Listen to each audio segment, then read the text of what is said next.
ይህ የኢትዮ ግዕዝ የሆሮስኮፕ ቻናል ነው። ሰላም ለእናንተ ይሁን የተወደዳችሁ የኢትዮ ግዕዝ የሆሮስኮፕ ቻናል ተከታታዮች፣ እንኳን ወደ ዛሬው ልዩ ዝግጅታችን በሰላም መጣችሁ።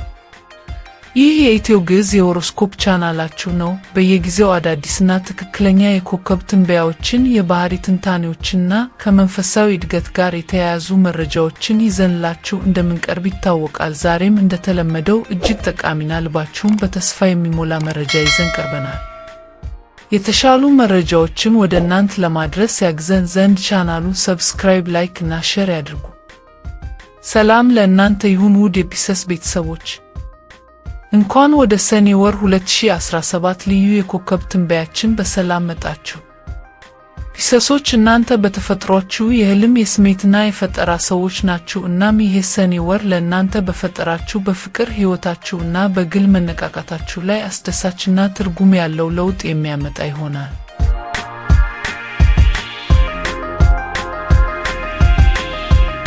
እስኪ የሰማይ አካላት ምን ይዘውላችሁ እንደመጡ በዝርዝር እንመልከት።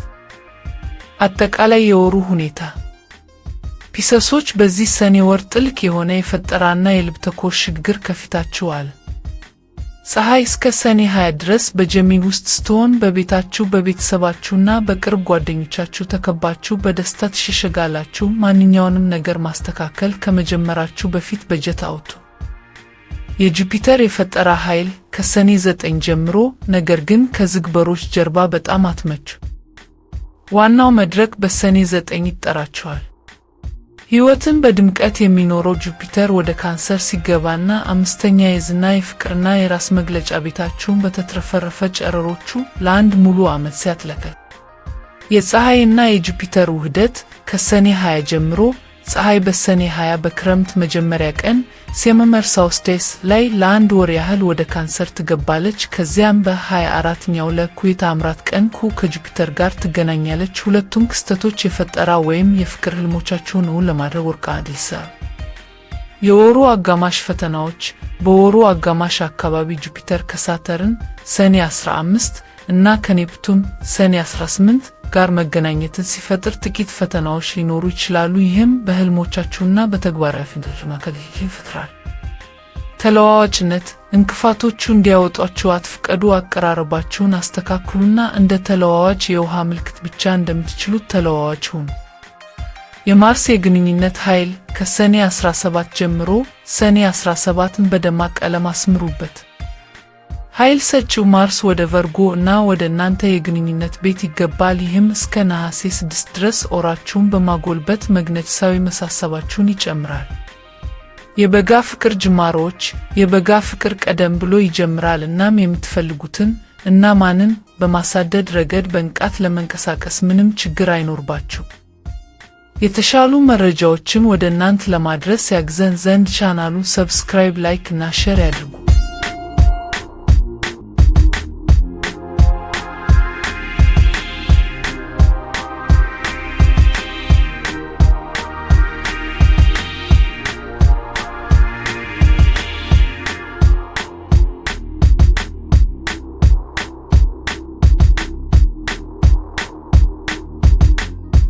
አሁን ደግሞ ለህልመኞቹ ፒሰሶች ወደ ልብ አንጠልጣዩ የፍቅር ጉዳይ በዝርዝር እንግባ። የቬነስ የተጫዋች ተጽዕኖ። በወሩ በሙሉ ማን እንደተመለሰ ተመልከቱ። በመድረኩ ላይ፣ በአፖች ላይ፣ የቀጠሮ ምሽት እንቅስቃሴዎች መሪነት ላይ እናንተ ናችሁ ፒሰሶች። ሙሉ ወሩን ቬነስ በታውረስ እና በእናንተ ተጫዋች ተግባቢ ሶስተኛ ቤት ውስጥ ትንሸራሸራል። የፍቅር መግባባት። የፍቅር መግባባት እንደገና ቀላል ሆኖ ይሰማል፣ ነገር ግን አሁን ከላይ ከአንገት በላይ በንግግር በማሰብ ሐሳቦችን በመለዋወጥ ይጀምራል። ውይይት እንደ ፍቅር ቀስቃሽ። በዚህ ሰኔ ወር እንደ ኃይለኛ ውይይት የሚያነቃቃችሁ ነገር የለም። ጣፋጭ ማስታወሻዎች፣ ቅመም የበዛባቸው የግል መልእክቶች እና በእውነት የማወቅ ጉጉት ያላቸው ጥያቄዎችም ስሜት እንዲይዟችሁ ያደርጋሉ። የእውነት ጊዜ። በሰኔ 9 አካባቢ። በሰኔ 9 አካባቢ ቬነስ ከአለዋዋጭ ፕሉቶ ጋር በአኳሪየስ እና በእናንተ 12ኛ የሚስጥሮች፣ የፈውስና የተደበቁ ስሜቶች ቤት ውስጥ ግንኙነት ስትፈጥር ለእውነት ጊዜ ተዘጋጁ። የተደበቀ ስሜት መገለጥ፣ የተቀበረ ስሜት ወይም ከጀርባ የነበረ ድራማ ወደ ብርሃን ሊወጣ ይችላል፣ እናም ምን እንደምታደርጉበት እርግጠኛ ላይሆኑ ይችላሉ። በቀድሞ ፍቅረኛ ላይ ተጣብቃችሁ ከነበረ ወይም ስሜታዊ ቅሪቶችን እያስተናገዳችሁ ከሆነ ስሜቶቹን ብቻችሁን ለማስተናገድ ወደ ኋላ ማለት ሊሰማችሁ ይችላል። እየሸሻችሁት ያለው ነገር ወደፊት ለመሄድ ቁልፍ ጉዳይ ሊሆን ይችላል፣ ነገር ግን የራሳችሁ ለማድረግ የምትሸሹትን ነገር ቀድማችሁ ማወቅ አለባችሁ። የተሻሉ መረጃዎችን ወደ እናንተ ለማድረስ ያግዘን ዘንድ ቻናሉን ሰብስክራይብ፣ ላይክ እና ሼር ያድርጉ። ተግባራዊ ጉዳዮች እስከ ሰኔ 17 ድረስ አነቃቂው ማርስ 8 ሳምንት የፈጀ ጉዞውን በሊዮ እና በእናንተ አስተዳደራዊ ስድስተኛ ቤት ውስጥ ሲያጠናቅቅ ተግባራዊ ጉዳዮች ቅድሚያ ሊሰጣቸው ይገባል። የማርስ ተጽዕኖ በስራና በጊዜ አጠቃቀም። ይህ ለቀይ ፕላኔት በጣም የጋለ ስሜት ያለው ቦታ አይደለም፣ ነገር ግን የፍቅር ሕይወታችሁን እና ጊዜያችሁን ለማደራጀት ፍጹም ቀጠና ነው። ከመጠን በላይ ቃል መግባትና ድካም። ከመጠን በላይ ቃል እየገባችሁ በቂ እረፍት እያላገኛችሁ ወይም ሥራ ኃይላችሁን እንዲበላው እየፈቀዳችሁ ከሆነ ይህ የማርስ ዑደት የእውነታ ፍተሻ ነው። ለፍቅር ቦታ መስጠት። ለፍቅር ቦታ ስጡ። ለሕልሙ ብቻ ሳይሆን ጠንካራ ሆኖ እንዲቀጥል ለሚያደርጉት የዕለት ተዕለት ዝርዝሮች የአገልግሎት ተግባራት አሁን ለመስጠትም ሆነ ለመቀበል አስፈላጊ የፍቅር ቋንቋ ነው። የኃይል ሽግግር ወደ ጥንዶች። ከሰኔ 17 በኋላ በወሩ አጋማሽ ላይ ኃይሉ ወደ ጥንዶች አቅጣጫ ይሸጋገራል። በሰኔ 17 ማርስ ወደ ቨርጎ እና ወደ እናንተ ሰባተኛ የቁርጠኝነት ግንኙነቶች ቤት ይገባል። ይህም ቀይ የጋለ ዳግም ጅምር ያቀርባል። ቁርጠኝነትን ማሳደግ። ሁኔታዊ ግንኙነትን ይፋ ለማድረግም ሆነ ያለውን ትስስር ለማጥለቅ ዝግጁ ከሆናችሁ ይህ የፕላኔቶች ሽግግር ከዚህ በኋላ እስከ ነሐሴ 6 ድረስ ዘላቂ የሆነ ነገር ለመገንባት ስሜት ውስጥ ያስገባችኋል። የምድር ምልክቶች ስምምነት። እናም ቬነስና ማርስ በቀሪው የሰኔ ወር በመሬታዊ በተረጋጉ ምልክቶች ውስጥ ሲስማሙ ይህ እንዲሁ የቧንቧ ህልም አይደለም። ራሳችሁን አበርቱና ቁም ነገረኛ እንደሆናችሁ ለማሳየት ጥረት አድርጉ።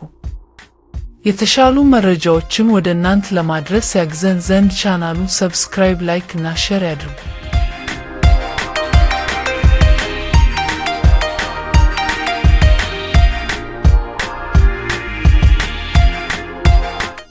የፒሰስ የገንዘብ ሆሮስኮፕ ለሰኔ 2017።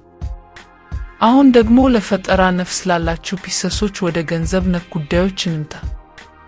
የእናንተ የማንጸባረቂያ ጊዜ በሰኔ 9 የተትረፈረፈ በረከት አምጪ ጁፒተር ወደ ካንሰር እና ወደ እናንተ አምስተኛ የፈጠራ የዝናና የጋለ ስሜት ቤት ይገባል። የአንድ ዓመት የፈጠራ ዑደት። ይህ የአንድ ዓመት ዑደት ለኪነ ጥበብ ጥረቶች፣ ለንግድ ሥራና ስማችሁን የምታሰፉበት እጅግ ፍሬያማ ጊዜ ሊሆን ይችላል። ከጀርባ የነበረን ነገር ወደ ብርሃን ማምጣት። በጸጥታ ከጀርባ የሆነ ነገር እየሰራችሁ ከነበረ ወደ ብርሃን ለማምጣት ጊዜው አሁን ነው። የማስጀመሪያ መድረክ። ብራንድ እየፈጠራችሁ የንግግር ዝግጅቶችን እያስያዛችሁ ወይም የስቱዲዮ አልበም እያወጣችሁ የማስጀመሪያ መድረካችሁ ነው። የገንዘብ ሞገስ። ሰኔ 11 የገንዘብ ሞገሳችሁ በሰኔ 11 የሳጁታሪየስ ሙሉ ጨረቃ 10 ከፍተኛ ደረጃ ላይ ይደርሳል። ይህም ወደ ሙያ ቀጠናችሁ በማብራት ዕውቅናን፣ የደረጃ እድገትን ወይም የሙያ ለውጥን ያመጣል። የፈጠራ ሐሳብ መነቃቃት። የፈጠራ ሐሳብ በሰፊው ወይም የፍላጎት ፕሮጀክት ትልቅ ትኩረት ሊስብ ይችላል። የካንሰር አዲስ ጨረቃ። ሰኔ 25 የሰኔ 25 የካንሰር አዲስ ጨረቃ ኃላፊነት እንድትወስዱ ይጋብዛችኋል። በኪነ ጥበብ ሥራችሁ፣ በፍቅር ሕይወታችሁ ወይም በራሳችሁ ላይ ከልብ መግለጽ። ከልብ ስትገልጹ የተትረፈረፈ በረከት ይከተላል። ይህ የኢትዮ ግዕዝ የሆሮስኮፕ ቻናል ነው። የተሻሉ መረጃዎችን ወደ እናንተ ለማድረስ ያግዘን ዘንድ ቻናሉን ሰብስክራይብ፣ ላይክ እና ሼር ያድርጉ። በመጨረሻም ፒሰሶች። ውድ የፒሰስ ቤተሰቦች እንደምታዩት ሰኔ ወር 2017 ለእናንተ በፈጠራ መነቃቃት፣ በፍቅር ጥልቀትና በገንዘብ ነክ እድገት የተሞላ አስደናቂ ወር ነው። የሰማይ አካላት የሚሰጧችሁን ይህንን ህልም መሰል ኃይል ተጠቅማችሁ ውስጣዊ ስሜታችሁን በመከተል ሕይወታችሁን ወደ ላቀ የደስታና የእርካታ ደረጃ ለማድረስ ይህ ትንበያ እንደሚረዳችሁና እንደሚያበረታታችሁ ተስፋ አደርጋለሁ። ለዛሬ ያዘጋጀንላችሁ የፒሰስ ወርሃዊ ትንበያ ይህንን ይመስል ነበር። ቪዲዮውን ከወደዳችሁት ላይክ፣ ሰብስክራይብ እና ሼር በማድረግ የቻናላችን ቤተሰብ ይሁኑ። በቀጣይ የኮከብ ትንበያ እስከምንገናኝ ድረስ በያላችሁበት ሰላም፣ ፍቅርና የፈጠራ ብርሃን ከእናንተ ጋር ይሁን። ይህ የኢትዮ ግዕዝ የሆሮስኮፕ ቻናል ነው። ሰላም፣ ቸር እንገናኝ።